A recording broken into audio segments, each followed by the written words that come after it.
In our last study, we looked at the effects of the fall. What happened when Adam and Eve sinned and rebelled against God?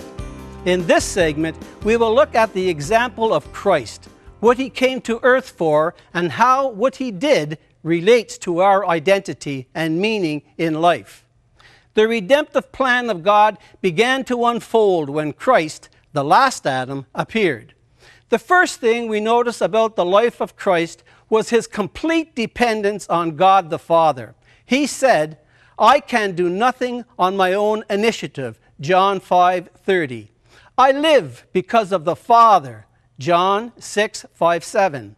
"I proceeded forth and have come from God, for I have not even come on my own initiative, but he sent me," John 8:42. "The words I say to you are not just my words. Rather, it is the Father living in me who is doing his work." John 14:10. The ultimate test came after a 40-day fast. The Holy Spirit led Jesus into the wilderness, and Satan tempted him. "If you are the Son of God, command that these stones become bread." Matthew 4:3. Satan wanted Jesus to use his divine attributes independently of the Father to save himself. Jesus replied, "Man shall not live on bread alone, but on every word that proceeds out of the mouth of God." Matthew 4:4.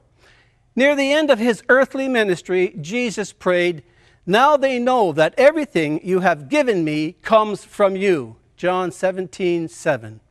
What Jesus modeled was a totally dependent life on God the Father. Like the first Adam, Jesus was born both physically and spiritually alive.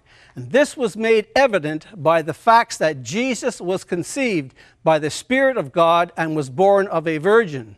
Unlike the first Adam, Jesus was tempted in every way, but he never sinned. He never lost his spiritual life because of any sin he committed. He kept his spiritual life all the way to the cross, and there he bled and died, taking the sins of the world upon himself. He committed his spirit into the Father's hands as his physical life ended. See Luke chapter 23, verse 46. What Adam and Eve lost in the fall was spiritual life, and Jesus came to give us life. He said, "I came that they might have life and might have it abundantly." John 10:10. Jesus said, "I am the bread of life." John 6:48.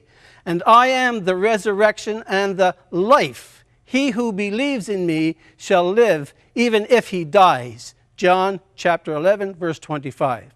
In other words, those who believe in Jesus will continue to live spiritually even when they die physically.